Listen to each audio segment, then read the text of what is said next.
Hi, and welcome to Road to Revenue. This is the podcast where we talk to creators to understand, well, the twists, the turns, the bumps in the road on their own creator journey. So joining me today is the one, the only, well, the double K, Mr. Kevin Kolbe. Welcome, Kevin. How you doing? Yeah, I was gonna try and go with Special K, but since Kellogg's got that as a cereal years ago, I can't do that. So, but Lee, I'm doing fantastic. Thanks for having me on. Do you know what? We're super pleased, and um, we do really want to understand some of the challenges, but we also want to understand some of the, the really big wins. But before we even get to any of that, how did it all start? Well, I was born in a small cabin. Oh no, wait a minute, that's the different story. So when I was little, I won't go back that far, but I was fascinated with radio. And I actually had a little turntable in my room and I played DJ and stuff like that. So when I started college, I had a chance to work at a radio station. And I thought, this is the coolest thing ever. So I spent several years as a DJ and then had an opportunity to get into television. And it was like, ooh, it's like audio with pictures. I like this. And stayed in TV for, goodness, I was over 30 something years, just moving in different stations and stuff. And my last run in TV was as a creative director at a Fox affiliate. And we did a lot of cool stuff, made the station a lot of good money and had fun. And the position got eliminated. And I just decided I felt more called just to do my own thing. So I'm a solo creator. I had been on YouTube, we'd used it as a TV station just to repurpose our news stories because that's what you did. And the more I looked at it, I thought, wow, this is really where I want to be. It took me a couple of years to get serious about it. And now it's my core platform. It's what I love. It's what I do. And I use it to teach. No, absolutely. And interesting then that you've come from, well, proper broadcast into YouTube. And I think there's would it be fair to say that there's a belief that people get into YouTube because they couldn't go that direction? Would you say that's a fair assumption? Or a lot? I still think there's people in traditional media that look at online media, YouTube, as just, it's just that thing. And it's like, I just saw recently, YouTube has overtaken like Netflix and all the streamers for TV watching. So, I think it's easier to get into than people think. It is hard, but I think sometimes, or does that mean making things up? I mean, I think my background in traditional media, as we call it, has been great. And then sometimes it has worked against me because, in the world, so like at the Fox station, for example, we were like the ad agency for the TV station. So our world for a lot of what we did existed in 30-second promotions for the station or our shows or commercials. And sometimes we might get a 60-second, so we were doing shorts before shorts were called shorts. They just weren't vertical. And so, everything had to be, we would have meetings upon meetings and every frame would be looked at and stuff like that. And then I get into the world of YouTube and it's like, be as long as you need it to be. And, you don't have to brush your hair and all this other stuff. So it's like, wow, I've had to, and I haven't done a good job of this, try and let go of my perfectionism, just to get things done. So it's helped me with that a lot. Right. And so, like, without the constraints then of traditional media, how challenging have you found that? It's actually been way more freeing. I think the problems I've had with it, I've put on myself. And anybody can go to YouTube and type in, how to grow a channel, and you're going to get 100 different videos, and a lot of them will tell you conflicting information. And so then the problem is, I think you fall into this formula way. Well, I've got to do it this way to grow and reach people. And the reality of it is, when I've kind of, because there's an independent rebellious side to me, when I've kind of bucked against that, it seems to work better. Not always. And then you start realizing, well, wait a minute, there is no one size fits all on YouTube. And there's too many people that teach that on YouTube. This is the way you've got to edit for certain things. It's like, not really at all. And just because somebody can turn the camera on and talk for 2 or 3 minutes doesn't mean that that works for every audience, for every creator. So it's actually been over time, just the more I kept leaning into it and quit trying all the other platforms that, we're told we need to be on, it's just been more freeing. And I don't know. I mean, I don't have a problem just turning on the camera and talking. I just don't. It may come from my radio background of just turning on the mic and talking, you know. I worked a lot of Christmas Eves where nobody was calling in, so you got used to just turning on the mic and talking. And so I think for me, it's been a lot more liberating, a lot more freeing, as well. Now I can slide back into Lee, I can slide back into overproducing something in a heartbeat, and those are the ones that I look back on. I'm like, why did I slap all those graphics on there and do a gazillion edits? It didn't really help the video. So I don't know. That's kind of how it fits for me. Yeah. So do you have safeguards to like ways to prevent yourself from falling into that overproduction trap? Well, I don't script anything, which I'm sure if anybody watches my videos, they could say, yeah, we know. Yeah, we know. I just don't enjoy scripts. Now, it doesn't mean I don't write. I tend to, my style is more conversational. It's how I've always written copy. It's how I've always just written. And I like that. So, I may do some bullet points just to kind of keep me on track. Or if I'm working with a sponsor and it's like, yeah, I need to make sure I kind of hit these points, I want to be very clear of that. I don't use a prompt or anything like that. So I don't know. How do I decide that? Well, here's something. I have shot videos before and then I edit all my own stuff. Absolutely love editing. It's probably my favorite part of the whole process. It has been for years. But when I get in there, I have to watch it back. I try and watch it back as a viewer. And then I go, well, what does that really mean? Did that mean I went off on a tangent here? Maybe I'll watch it back the next day and go, yeah, it sounded good here. But on video, it's like, dude, I don't even know what you're talking about.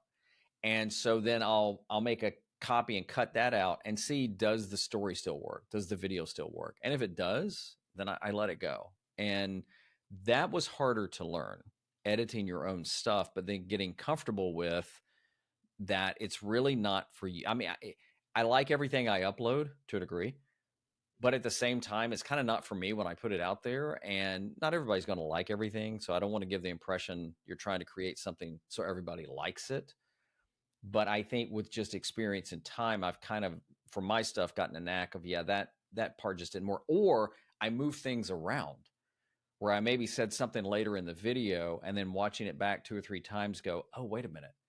That part could go up here, and make the rest of it stronger. You don't know that I shot that 10 minutes into the video, but it made it a better video, hopefully, for the person watching. So that's kind of how I've approached it. Those are kind of my constraints. I've said this before.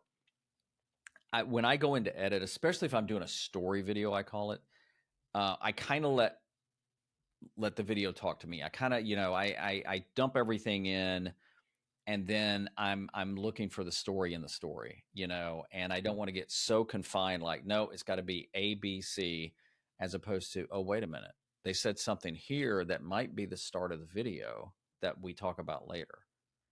And that's the freeing part of, I think, doing my own stuff. Yeah, and it's interesting because I do have to wonder, is your confidence in editing one of the key things that frees you up to not worry about taking a linear approach to your, to your conversation, to your question, to your storytelling? Yeah, it may be. That's a good point. Nobody's ever asked that question, so that's a great question. I learned to edit with video. Literally, it wasn't digital. It was extremely linear, tape to tape. Yeah. And then when I got into digital, it was like, oh, this is the best thing ever. And I feel like I'm really good at editing. There's people out there way better than me, but I'm very comfortable. So I think you bring up a good point. So therefore, I know maybe when I'm editing something, it's like, ooh, I could add something here that just emphasizes something, whether it's a sound, whether it's a cut, whether it's a shot of something I'm talking about, or maybe I don't need it. And so it does give me a confidence in that. And again, I love it. I don't I just, to me, editing is not like, oh, I gotta go edit this. I love I love editing. Absolutely love it. That's just one skill, right? Like there's a whole host of, and coming from radio, coming I was gonna say, coming from radio, gift of the gab, right? To be able to carry the conversation, which is so important. Um, but what else have you found that you've had to develop that you didn't necessarily have already in place as you swapped over from traditional into online? I'd say using a camera. So let me explain that. And I can give you an example. Um, Back when I worked at the Fox station, by the way, I'm a huge fan of the show 24. Absolutely, one of my favorite on my list shows.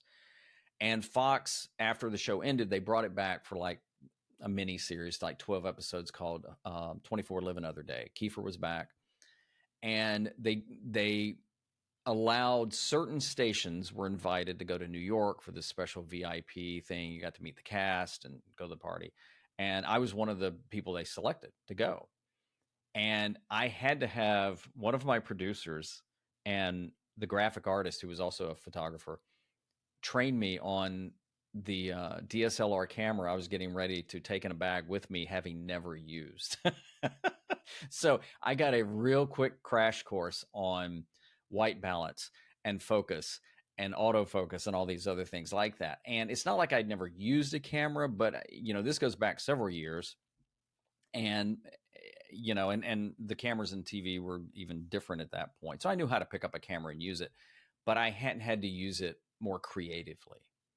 And I think that's what's happened over time. A lot of times people will think I'm more techie than I really am.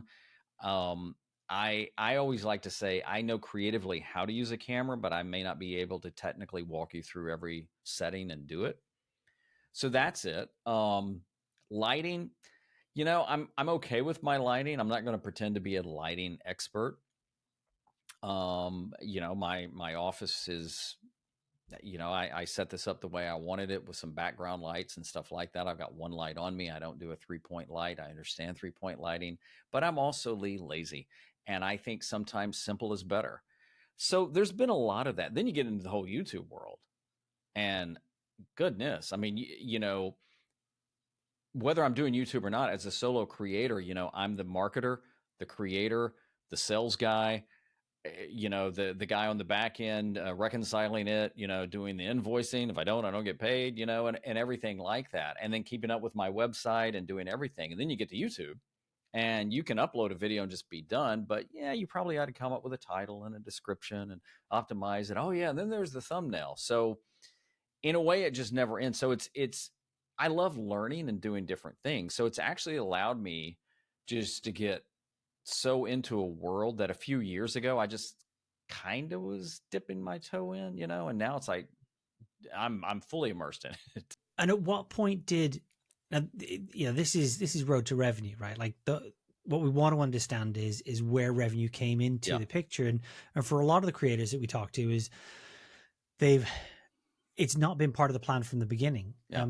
How was it for you? At what point did, because just obviously prior to hitting record here, we were talking a little bit about one of your sponsorships and conversations you're having there. But at what point did revenue come into the conversation? When did it pop into your head? Was it from the beginning or when? No, it should have been. So when my position was eliminated from the station I was at, they took care of me for a while, and that allowed me to kind of figure out what I wanted to do. And there was a lot of it that I'll get back into television and blah, blah, blah. And that never worked out. And I'm a believer, and I just believe that, God had something else planned. I was just too stubborn to listen. And so I had the opportunity to do some projects that kind of that first year. My position was cut in March of that year. And so I had a nonprofit reach out to me that I was connected with, and they said, "Hey, we're looking to do some videos." And I'm like, oh, okay. And so all of a sudden now the process of, oh, okay, I need to start kind of pitching services and stuff like that. And then I got a really big deal out of the gate with Sony Pictures Television. I actually was hired to do a campaign for King of Queens in syndication. So not only was that huge, it also though gave me a false impression that, oh, all the jobs are big, they all pay that big, they're all that cool, and not always, not always. So I knew after a bit that, okay, if I need to figure this out, and I think for a bit there was still this, I'll do this. I enjoy kind of being on my own. I think I've enjoyed it more over time. But I think there was also that, yeah, but if I need to get back into TV, or here's a position, financially what you miss is what I miss is like, I didn't have benefits anymore. I didn't have health coverage and stuff like that. Now it's on me to figure that out. Thankfully, my wife and I live fairly frugal, and we've saved, and that's been that safety net. But I would say over time, I mean, somebody interviewed me not long ago for another show, and I actually had to go back probably from my day one of being on my own and just chart everybody I've worked with, every project I've done. And it actually surprised me how much I've been able to do. And a lot of those are one and done. Some coaching clients, you work with them once or twice, and then you get them to a point and they move on. But it's like, wow, I've worked with a lot of different people on a lot of different things. So I would say early enough, I didn't get, I don't want to say serious. I didn't get as focused on it as I should have. Now, the flip side of that is, and I'm not going to pretend to have a balance, is you get almost too focused on the money. And then everything becomes about, well, how do I make $1 on this? How do I make $1 on this? How do I make this? How do I make this? Yes, you need to make money. Everybody has to figure out, their own level of needs. But a lot of it is giving and helping. And then how does that come back? And there's been partnerships I've had over time that reached out to me. I didn't have any idea who they were, but then there's been other partnerships that have happened because I was creating content that maybe this company or this creator saw, reached out and said, hey, can we talk? So, there's been that as well. I mean, it still blows my mind. I'm not going to lie. When somebody reaches out and said, hey, let's talk about a collaboration. Let's talk about working together. I'm like, oh, okay, let's do it.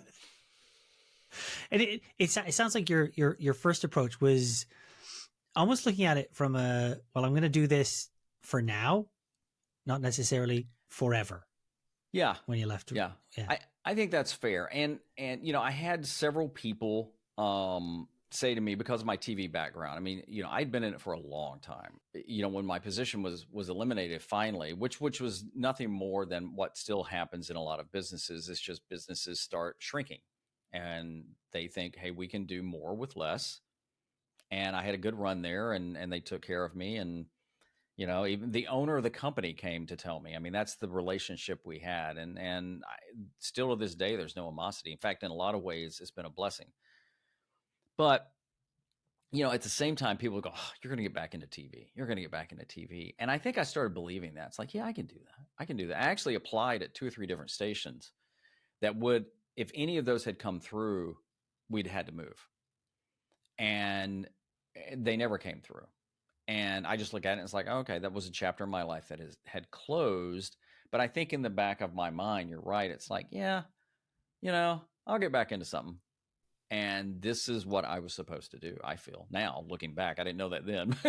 But now I know this is what I was supposed to do. And that balance that you talk about with not necessarily focusing solely on the money and how am I going to make $1 from this? How can I make $1 tomorrow? And how do you manage to keep that balance? Ooh, that is a good question. Well, I like to do different things. I'm just not content just leaving things alone. I wrote my first book last year, And I had been wanting to write a book for a long time, which if you knew me very well, the irony in that is I don't read that many books. My wife can read 3 or 4 books at the same time. It's like I can't get through one in like a month. I do like books, but I just kind of had always wanted to write a book. And so I put a book out. And in fact, as of recording this, my second book, which has also been co-authored with a friend, has released this week. So if you think about that, Congratulations. I mean, I'm 63 and I'm still discovering things. And all of a sudden, it's like, well, there's a different revenue stream. I didn't know anything about KDP and Amazon. I thought KDP was probably a rapper. I didn't know it was a Yeah. part of Amazon and books and stuff. And so that leads into that. And then you start finding out, okay, affiliate marketing and this. I created a website. It's now defunct, but it was more of kind of an affiliate site where I had a lot of links, but then it was called Video Resource Hub to have things on there. And a lot of that was to see, could I do it? Could I monetize it? And could it help people? And so that's been a lot of it too, is discovering what works, what doesn't work. And over time, it's like, I could spend a lot of time on this and it not benefit anything. Doesn't really help that many people, takes up a lot of my time, probably won't make money. So there's always that balance. And I think that just comes with time. Not always perfect, because we all fail at something or some things.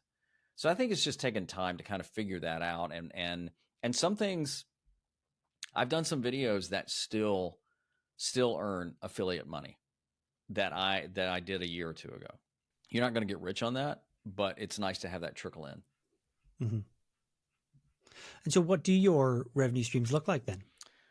Oh, well, I should know this from the pie chart I had to put together. They're a little bit of everything, and I'll just rattle off a bunch, and none of I'm not going in order. But because I'm in the YouTube partner program, I get AdSense dollars. I get a cut of AdSense dollars. So YouTube can turn, if somebody's unfamiliar with this, you start a YouTube channel, you start uploading videos, they can put ads on your video. It's their platform. You don't get a cut of that. You don't get anything. When you get into the partner program, when you're invited, then you get a cut of that. And so certain niches can make more, like financial and health, fitness tend to, because the advertisers, those are more sought after niches. So I do make money that way. I make money on sponsorships and brand deals. I have worked with other companies and online companies in terms of creating content for them. And then maybe they sponsor content on my site, coaching, consulting, which I still do and love. And that's been everything from working with nonprofits to individual creators, or even a lot of entrepreneurs that just, they know this video thing and they've heard about it, and how do they get into it? I've done a course, I've done some digital products. Like I mentioned, I now have 2 books out. We'll see how the second one does. What are other things I've done? And I've done production work. I don't do as much of that hands-on as I did, but I've done everything from campaigns to, like I mentioned, Sony Pictures Television, to nonprofits, to local businesses, to entrepreneurs. A friend of mine is a seamstress, not a seamstress, a silversmith, and I've done all of her online courses over the last 3 years. So it's a variety of things. In fact, I even said that you could add selling stock footage. I sold one clip that I had uploaded to this site, like, I don't know, years ago. And like last year, I get this email saying, "Hey, congratulations, somebody bought it." And I'm like, I forgot it was even there. So it didn't amount to much, but it was still kind of cool to have. So it's a little bit of everything like that. And you find that helps to ease the kind of the bumps and the dips and the flatten out the revenue. Yeah, it does. It does. I mean, I haven't had a month where nothing came in. I've had months where little came in, and then I've had really good months and good quarters. I've also I've had a couple of speaking gigs that I got paid for. And then I also was contracted for almost a year as a coach for a company where I was actually coaching their clients on video as well. So, again, that wouldn't happen because of a personal relationship. So it does help. Some people might say you don't want too many streams. I don't know about that. I think if it's taking up all of your time to manage the streams and you're not getting any content out there to show what you can do and everything, there is that balance. I haven't hit that unbalance yet because a lot of it is, and I don't want to make this sound just like, so, oh yeah, you just do that. But a lot of it is set it and forget it. When you're in affiliate program, some affiliate programs will kick you out after a while if you don't convert, and some you may never convert, and and they don't care because they know you're putting their link out there, and it really works more benefit, I think, a lot for them than the creator. You've got to click on my link, my affiliate link, possibly get a subscription for me to get a small cut of that. Now think about that. So the person who really wins is the brand. But if it's a brand I like and I use, or I'm even paying to use, and I'm like, hey, Lee, I can recommend this because I use it all the time, then I think it's more impactful. And then I don't mind sharing that. I ultimately know they're building a big company, but I like the brand or I like the product or something like that. Do you have rules around or decision-making process around who you will do brand deals with and who you will promote? Yeah. And oh man, that is such a great question. And that is something that I've had to develop over time, and I'm probably still tweaking. Like just recently, I've decided that I won't do always, I always remember Sean Connery when he said, I'll never play James Bond again. And then he played James Bond again, and they called the movie Never Say Never Again because it was an inside joke because he said that. So I always try and say I'll never, but I don't plan on doing fully branded sponsored videos. And I've done some of those. And the reason is because I'm not a spokesman for the company. And I've been very clear in those videos that, they're not approving this and these are my thoughts. But at the end of the day, I still feel like it's a commercial. I knew that going in, and again, you can't please everybody. But I don't ever want a community to feel like, well, Kevin's only liking this because they're paying him for it. So I've decided that's an arena I don't enjoy playing in. And you turn some money away that way. There are other things that, there's some brands I'm just not interested in because of some videos that have done well. I've had some products, brands, companies reach out, and it's just like, I'm not interested. It's either doesn't align with what I'm doing on my channel. I don't believe in the product. A lot of times too, it's like they don't want to pay you. I mean, literally. They want you to do all the work and do the video, and then they'll give you like a free membership for $30, and it's like that doesn't equate it. So I've also turned down some because I really didn't feel like, this sounds so haughty, that they respected the creator, the process. But yeah, there's some things like that. I asked for, and this even went back to my days of actually producing for people. I asked for the payment up front. I got burned once, almost twice. And now is there negotiation there? Absolutely. But I just won't do a deal where we'll pay you when it's all done plus 60 or 90. And it's like, I'm not interested. I'm not interested at all. And there's that fine line of maybe it's a brand that you haven't worked with, so they don't know you from that type of relationship. But if you have work out there, they should have an idea of what you can do, and so, yeah, it's really kind of formed that on how I invoice, when I invoice, how clear I am on the terms. And some of that goes back to TV because we did a lot of contests, and I found out quickly that when you did a contest, you had to have the rules completely buttoned up and almost play a what if scenario on everything. So that actually, I hadn't thought about that till now. That actually helped me to a degree on going into it when really reading through the agreement and say, oh, wait a minute. What does this mean? Oh, you want the rights to it for life, and that's not what we talked about, those type of things. So I've turned down deals, and it's just you have to be okay with it. But I always feel like saying no to that one probably opens a yes to somebody else that maybe I don't know. Moving a little bit to a bit more broad, thinking about the advice that you've come across, and what's the worst advice you've received?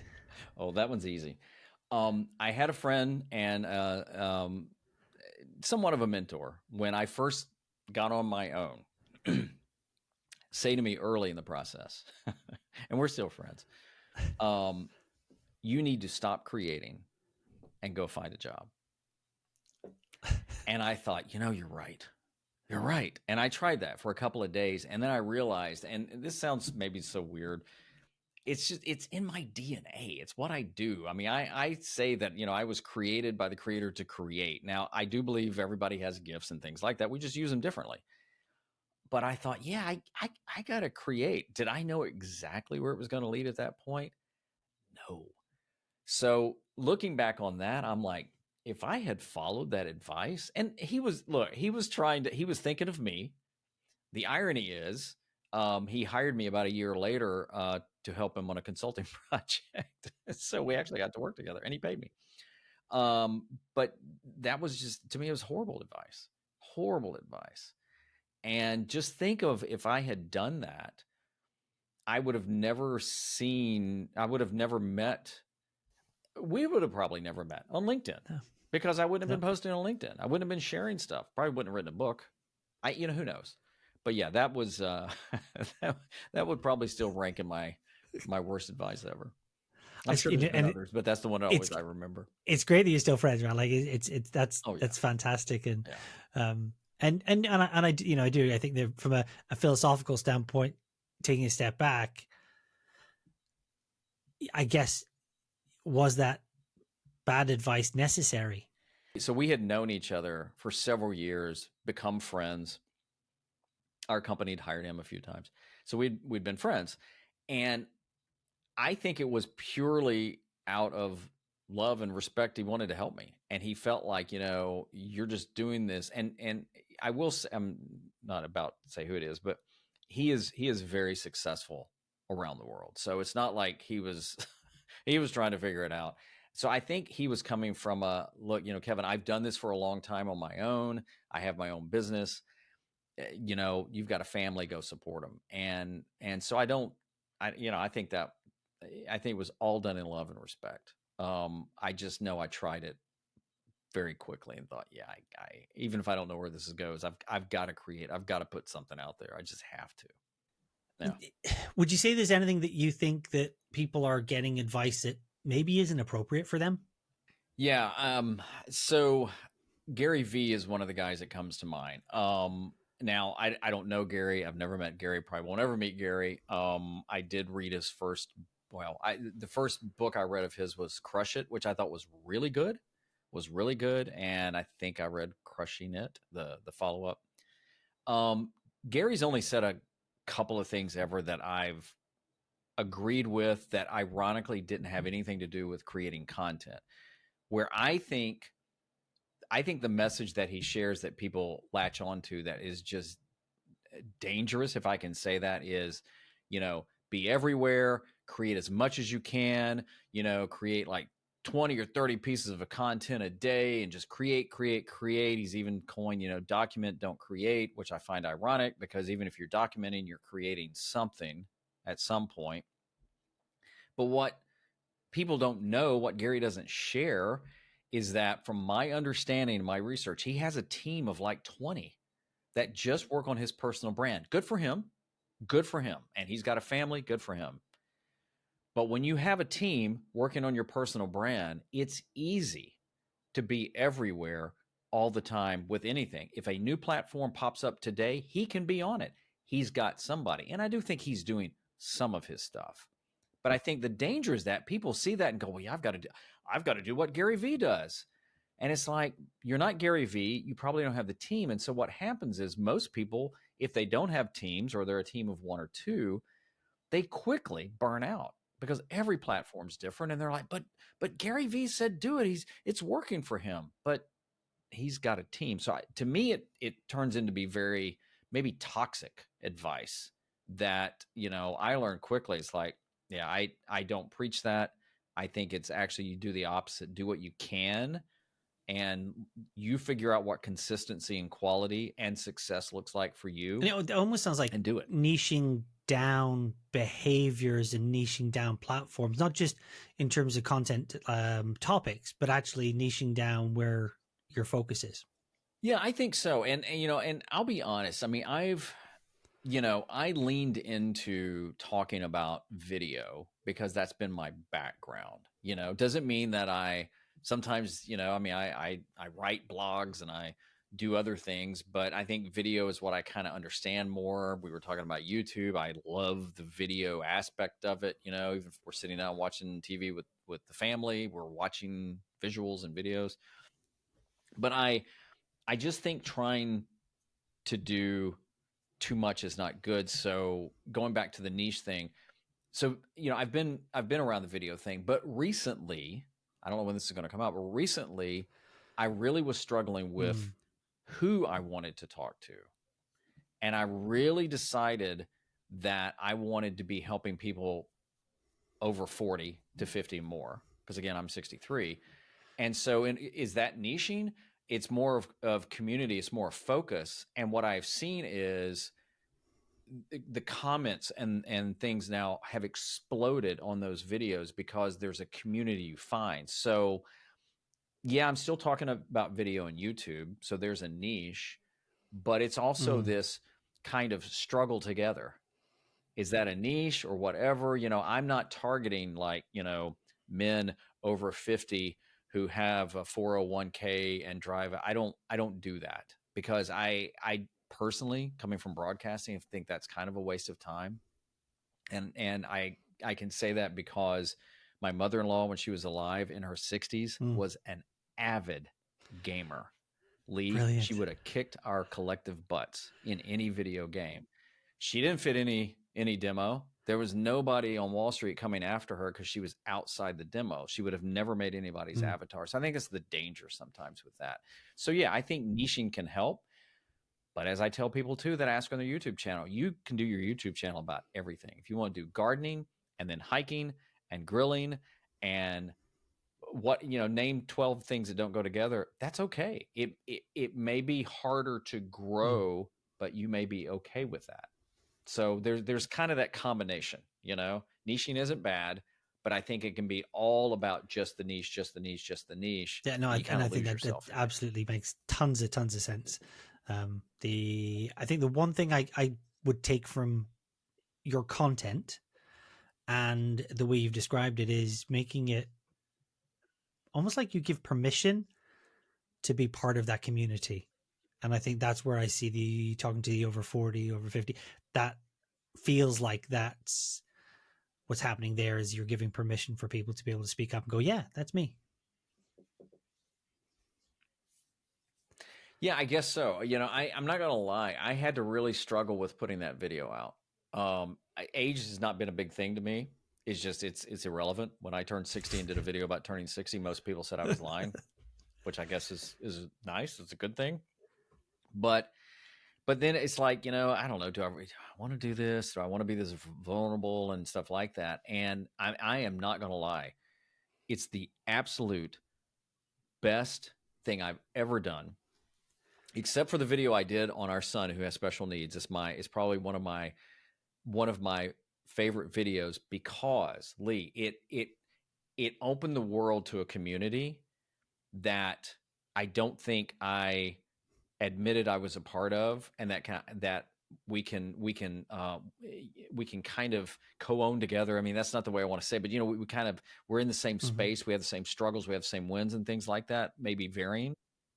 Where I've done a lot of videos I'm very proud of. They've helped people, but there wasn't a community aspect to it, which is also the downside to just doing a how-to channel. People come, they find an answer, they may be grateful for it, but then they move on. And dude, I'm telling you, the comments are just people are sharing their stories, and it's like, wow. Talk about like creating a fire, like fueling you creatively. It's like, dang, I can't wait to. I Yeah. mean, I got a list now. I'll never get to from the comments.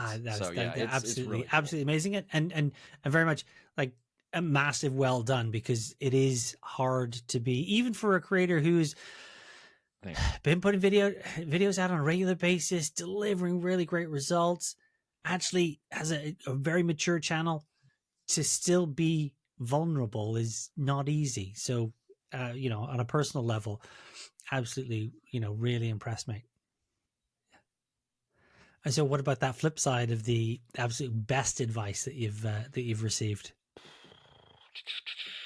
Man, there's a lot of it. There's been several people that have made impacts on me throughout the years, that either have been that are friends and also have mentored, maybe coaching. I've had advice on. Well, it was probably somebody that told me about the payment thing. I don't think I Mm. made that up, on just how to really work with clients and things like that. And I've also had people, say, don't be afraid to ask for more. Not just, well, everybody ought to double your rate, but, do that. I think of Sean Cannell. I mean, he's probably been more influential than he knows of, and Sean and I know each other. But first course I took, and it was really just about whatever his thing is. You just got to press record, but you got to be okay with it. And you got to put it out there and stuff like that. And so I always kind of think of that in the back of my mind. Um, but I think it's just like being able to get out there. I can't think of that one piece of advice. Um, I know that what I kind of lean into over time is that, the only guarantee in what we do is if you don't put anything out there, it's guaranteed to get no views and no reaction. And that's what I tend to live by, you know? And I'm not going to lie, releasing my book last year and then even telling anybody about it was like, yeah, yeah, you know. And I don't like to over promote, and Right. maybe I under promote, which is weird coming from my background. So I don't know. I tend to learn a lot of different things. I collect quotes, so I mean there's been people that have said things not to me that have resonated. Like I remember Pat Flynn saying something once, and I'm going to butcher it. It's like, you don't have to change the world, you just have to change one person's world. And that's always stuck with me. It's like, don't go into like, we're going to do it's just like, no, this. And another one, it's like, you don't have to know everything. You just have to know a little bit more than the guy behind you. And cause it's so easy to get in this game, and the imposter syndrome kicks in. What do I really know? And I don't know everything. And I'm one of those guys. If you ask me, hey, how does something happen? And I don't know, I'm immediately like, well, let me find the answer for you. And I'm on Google, and I'm doing all that because I don't like to not have an answer, not the answer, an answer. And then you get out there and realize you can't know everything. I heard Peter McKinnon say once, that we shouldn't put constraints on ourselves, saying I can't create this and I can't create this. And that's always stuck with me. He said it much better than that about, we put these constraints and these restraints on ourselves that nobody else does. I can only do this kind of content. Says who? I can't share this on LinkedIn. Says who? I mean, obviously there's extremes, but I'm not talking about extremes. So those are things that always stick with me. It's like, yeah, that makes a lot of sense. So, and you've mentioned it. You've mentioned a number of creators, and maybe it's one of those, and maybe it's someone else. Is there someone in particular that you do really admire, and you think actually they've achieved, or they are producing in a manner that you really respect? Um, yeah, I would say a bunch. Now I've got to slow down and think of some of them. Yeah, I would say Casey. Just the fact of how he does and approaches things is very liberating and motivational. He did a video once called "Do What You Can't," and I have that saved off, and I probably haven't watched it in a while, like I should. But I used to watch that very frequently. And it was just a good reminder of, like it says, do what you can. What the people tell you can't do, do. Which was kind of an attitude I had in television with my team when people would, actually, when I walked into TV and it was like, well, we can't, we don't do it that way. Well, why not? Well, we can't. Because? And so I always saw that as a challenge when somebody goes, well, you can't do that with a graphic. Oh, okay. Well, let me show you. It's sometimes they're right. You can't. So I think, yeah, but there's other ones that I've come across. There's a guy named Foresty Forest, and he lives the van life solo, travels all up Canada and stuff like that. And it's just remarkable. Long videos. He does it by himself. Admire him. I don't know. But there's other creators that don't immediately come to mind. There's one young lady named Jordan Dunsmith or something like that. She's really good. I like what Sean's done with his company, Think Media. And there's other ones here and there, that kind of come and go, and you're like, oh, yeah, I really like that vibe. I like that style. I just like watching their stuff. And so very much a consumer as well as a producer on YouTube then. Yeah. And I think you can, somebody just left this comment the other day about over consuming. I said, yeah, it's a trap. I've kind of taught before that, to me, the three, I don't know if they're pillars or what, but it's like consume, create, and connect. Maybe not in that order, but I think if you are going to be on YouTube, you need to watch YouTube. Not to copy. There's too much of that, but just to kind of figure it out a little and see what you like and stuff like that, and discover.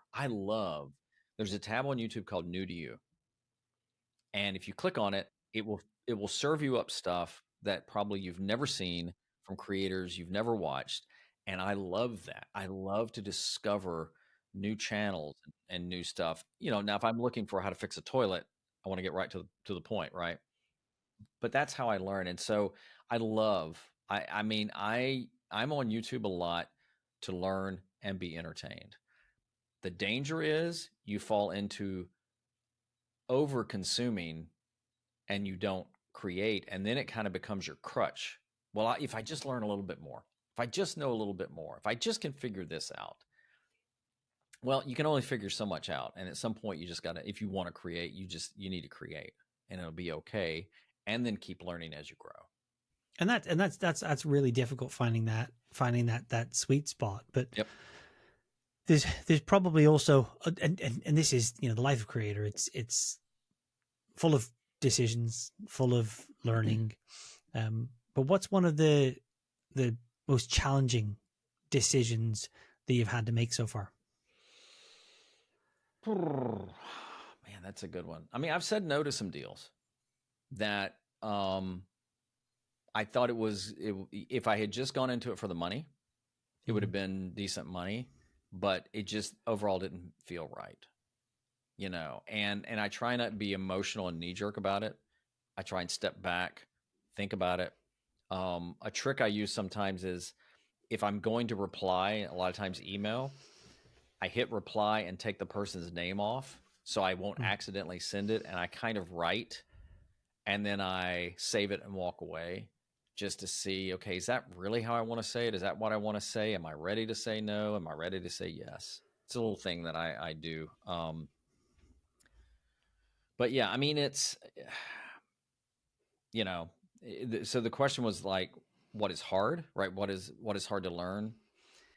I think it's still a learning process. There's a lot I feel like I know, and there's a lot I still feel like, even at my age, being a creator, doing it as long as I have, kind of in two different type of careers, traditional, now digital, that I'm still learning. And that's the exciting part of not knowing where it's going. Again, not to keep plugging a book, but I went into writing a book knowing nothing. If you'd looked at my watch history for probably a month leading up to that, a lot of it was about how to publish a book, how to publish a book, how to publish a book, how to publish a book. And I got to a point where I'm like, I got to do this. And I actually went into it thinking, I'm going to write this and publish it in a week. Because I didn't know. I did it in a month, but I didn't know what I didn't know, and it was exciting. It was exciting. So I don't know. Learning and adapting has been fun. I may have gotten off track from your question. I apologize, but No, and I think that's absolutely, it's fascinating, right? Because it is the, I think the perception is that we get to a point where, well, we've figured it all out, but that's not the case. It's a oh yeah, constantly evolving, yeah, constant journey of yeah, learning and yeah, discovery and learning and yeah. relearning and Well, and platforms change. oh, I hugely. mean, when I got on YouTube, there were stories. They went away. Shorts weren't a thing. Podcasts were a thing, but not on YouTube. And so now look in just the last year or two, shorts, podcast, shopping has become a thing. Live streaming is still a thing, but you don't hear it as much as the other things. Then they all of a sudden introduce TV, and wow. And so that's changed everything. But I find that exciting. I don't find that so stifling. I mean, I've got an Instagram account. I don't do much on Instagram. I kind of joke that they can't really figure out what they want to do. We're photos, no, we're videos, no, we're videos and photos, no, we're vertical, no, what, I tell you what, when you figure it out, let me know. And it's like, I just don't enjoy the platform because it's like, oh, okay. I want to share photos, but now you want me to do vertical videos. So it's not about learning. It's just about also adapting. I personally don't, I don't like vertical video. I don't. I actually took the shorts off my channel last year and then thought, it was stupid. So I just put them back up and took them off by unlisting them. Yeah. And I thought, just put them back up. I don't plan on creating more, but just put them up and move on. Most people hadn't seen them anyway, so don't worry about it. So, I mean, you mentioned Instagram there, but the other platforms, where are you with all the other social platforms? What's your take? So maybe we can file this under lessons learned. So when I was the creative director in television, I told my team, we can do a lot of platforms, okay, or we can be on a very few and do really well. Meaning you could chase every platform. Now, I'm not going to lie.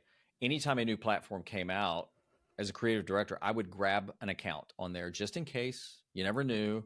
And that way it'd kind of protect the station, if you will.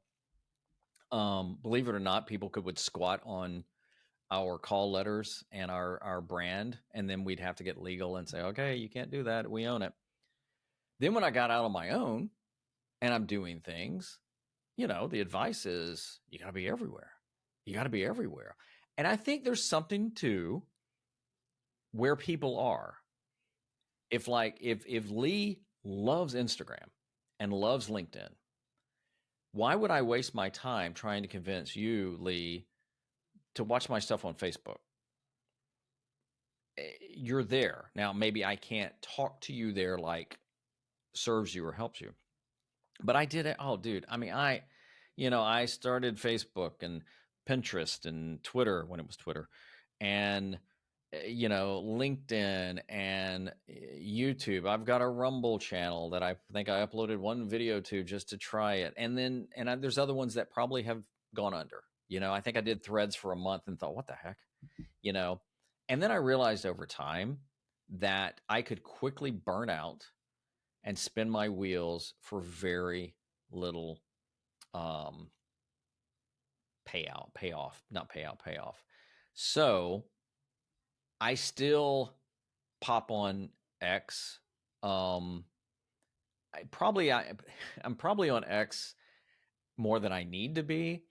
Where I have found where I find X more useful for me has been in the DMs between brands or other creators. That's been the most useful thing to me. LinkedIn, I know we met there. I'm not a big fan of LinkedIn. I've tried it several times. I still pop in there to share things, like I'm going to share about our new book. When I say I'm the guy I'm co-writing it with, because why not? because I know people it can help there. Facebook is what I've been on the longest, and I don't mess with my page at all anymore. From the personal side, I probably have more connections there of people I know, if that makes sense. I have far more subscribers on YouTube, but I think there are people that I know more about, and we've connected somehow other than just a, hey, here's a friend request. Okay, great. See you. And then their birthday pops up and you're like, who the heck is that? So I enjoy Facebook. What I have found over time, though, and that's pretty much it. What I have found over time is that I'm not enjoying the time on social like I used to. And it's not because of political, and it's not because it's a dumpster fire and stuff like that. I have to enjoy it to want to participate. And I really like YouTube. And I still enjoy enough of Facebook to pop in and out because we also have family on there and stuff like that.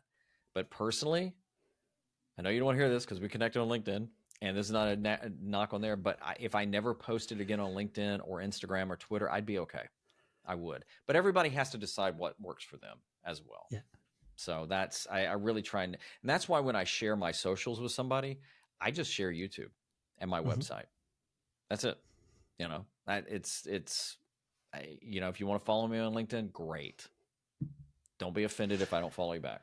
No, and you know, I'm personally quite pleased that basically what you're saying is I'm the best thing to happen on LinkedIn for you. So thank you. And you know, and in fairness, I've made some great connections this way. Some really good connections. Some almost potential business collaboration things that just didn't work out for whatever. So to me, there's a difference. You tell me what you think. There's a difference in people saying, I quit social media as opposed to I deleted social media. So I don't go to Instagram hardly at all. Yeah. I probably dip in and out LinkedIn a few times a week and maybe Twitter, you know, every day. But I could stop posting on LinkedIn, but it's not to the point where I'm deleting my account. For me, there's a difference. Yeah. Yeah. So yeah, it's more where you're spending intentional time. Yes. Rather than, you know, feeling obligated to show up. Yeah. I mean, I probably listen to more podcasts, probably more in the morning. When I'm on the treadmill, it's just easier, you know, to listen and pop in and out. It takes me forever to get through a podcast though when they're really long, because I typically don't go back to the podcast audio only during the day. I prefer the video, quite honestly, even if it's just a conversation between two people like this, because I can put it on and maybe do something else or listen or watch as well. But it's, you know, but there again, there's something that's changed as well. But I don't know, anybody listening to this, if they want any advice, I would say just resist the feeling you've got to be everywhere and do everything, because a lot of the folks that are doing that have a team, maybe don't have the you know, the obligations, responsibilities that you do, you know. You may have a full-time job and several kids and other obligations, and do what's really important in reaching folks. You know, I did find out over time, excuse me, you don't have to be everywhere to grow your YouTube channel, which is, I think, one of the biggest myths out there. Totally see it all the time. I need to start an Instagram channel so I can build my YouTube channel. No, you don't at all. Good luck with that. And so, like, we've talked about changes, right? Like, and you're saying like platforms change and technology changes. And I mean, right now we are in this absolute, we're in the throes of, well, there's just so much noise around AI, right? AI is dominating most of the conversations. Is it something that you've brought into your workflow? And if so, how?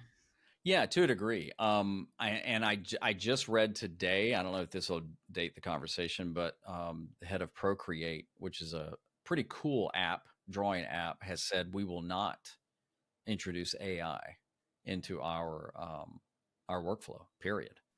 Wow, that's a strong statement. It is completely opposite than what Adobe has done. I like AI.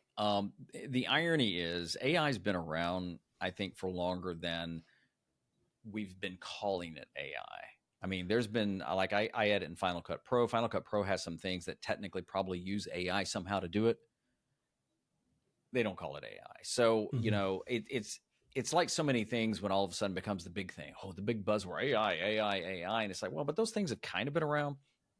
There are things about AI I like. I use it more to ideate. Um, Mm. you know, so but I'm also very aware I'm not talking to somebody, that it's machine and it's computers and it's bits. And you have to be very careful with what you get back and not use it as gospel. Now, sometimes I've used it to help me think of thumbnail ideas. You know, hey, I'm doing a video on this, you know, some ideas, and it may spit back something. Oh, I didn't really think about that, you know? Mm. And so that's where for ideation, it helps me. And there's some other things out there that I've used it for. I do get a kick out of, and I don't want to insult anybody out there, but I do get a kick out of when somebody goes, I created this with AI, and it's like, no, you didn't create anything. You put in what, and we even call it a prompt. Ooh, we've got a fancy term for it. You know, I'm a prompt engineer. You put in a sentence and you told it to spit something back that possibly is an amalgamation is that of a lot of other things that already existed, maybe. And so you didn't really create it, you told it to do something. And I think that's the danger of it. Where the issue I have with AI, the concern, maybe that's it, is that I think too many people are using it to stop thinking. And the irony about AI is it still takes a human to tell it what to do. You can't sit down at ChatGPT today and just sit back and not enter anything and it tells you a prompt. You have to say something. Hey, can you summarize this book? Can you give me an idea for this? And I've seen too many people, I feel like, have turned it into their personal counselors. And it's like, oh, dude, don't. Or I don't know if you remember this, but there was a commercial during the Olympics from Gemini, and I love Google. Well, I say I love them. I use Google, um, and and it was like the dad who wants to use Gemini so his daughter can write a letter to her, you know, the athlete that, and it's like, what the heck? No, no, no, no, no, no. All you're doing, I know it's a commercial, but the thing with kids is their imaginations. All of us, really. But if I just turn that over to something doing it for me, you know, I did get a kick the other day on Twitter when I saw that Chat GPT was down, and I almost tweeted, "It's like, well, I guess everybody can take the day off." I mean, I think there's an over reliance on it, like it can do everything, and I don't have to do anything, and I think that I don't know that real and authentic ever went out of style, but I wonder if that's why we're seeing it a little bit more of it now, because people are just kind of tired of the fake generated. I mean, I would rather see a photo that you took of a mountainside that maybe isn't perfect than an AI generated mountaintop that doesn't even exist. Mm-hmm. That's me. That's me. Is AI useful? Absolutely. Can you use it? Absolutely. Can you get too reliant on it? Absolutely. Yeah. That's my take on it. And you know, and I think there's a lot of sense in that. I know I personally use it. I'm using it 6, 7, 8 times a day. It's easy. But it's for things like recall of an Excel formula, or like, I don't necessarily need to know that stuff, or where I'm Yeah. assessing something. So, Yeah. but no, I think what you say is it does make a lot of sense to where it makes sense to bring it into your workflow, like ideation. But yeah, definitely not. And I think it's the difference between what you're describing is the difference between delegating and abdicating. Yeah. Yeah. Yeah. That's a good way of putting it. Yeah. And again, it's got a use, but there are things I'm just not going to use it for. And I've rarely ever had it write something for me and I read it back and go, oh yeah, that sounds just like me. I mean, and I've tried to, train it, and it's just like it just still doesn't know how I might say that. Yeah. And so it's like, I'm just going to word it. And if it's not the greatest, that's fine. If it's got a grammar error in there, probably will. I'm okay with that. It's real. So you have been an excellent guest, and yeah, you give me lots of really interesting nuggets to be able to share with our audience.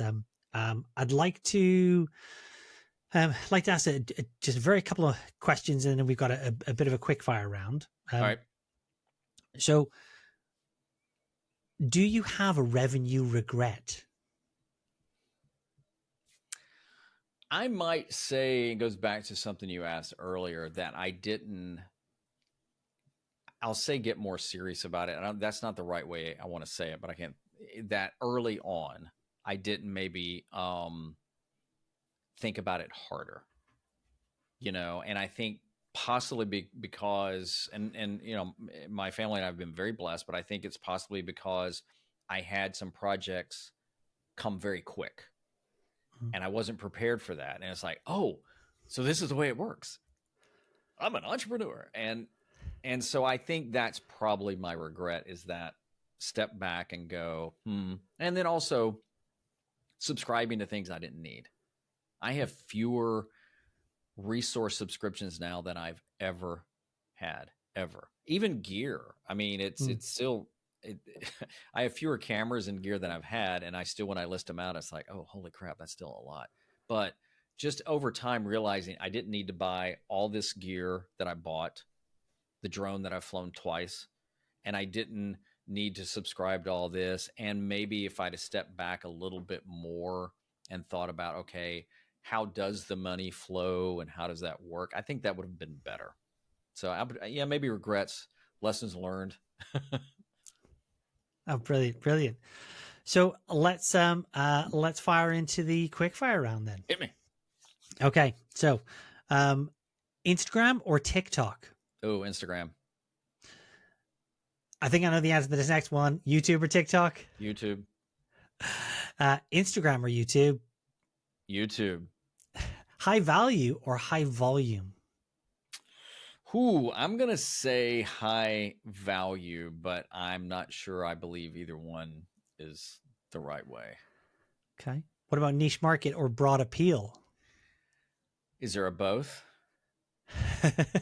I think it depends, but I do think probably niche is better starting out. And what about build your email list or create more content? Okay. So I'm going to say create more content. Single platform focus versus multi-platform approach? Single. Knew that was coming. These are great questions, dude. Creator or influencer? Oh, creator all day long. I hate the word influencer. Trends or strategy? Strategy. And then if there was one recommendation that you would make to people who are on their own creator journey, on their own road to revenue, if there's one suggestion you would make, one thing they could do today, what would that be? I would say give yourself grace, create with what you have, and share your gifts with the world, because there is at least one person, probably more, that needs it. That is absolutely wonderful, wonderful advice. Kevin, you have been an amazing, absolutely amazing guest. Really appreciate your time. Thank you for sharing all your absolutely golden nuggets with our audience. You've said the best place to find you is YouTube, right? Yep. YouTube at Kevin Kolbe, or my website, which is kevinkolbe.com. Absolutely brilliant. Well, we'll definitely make sure we pop those links below, a few links that you've discussed as well throughout the interview. This has been amazing. Thanks again. Thank you. Thanks for sharing your road to revenue. Take care.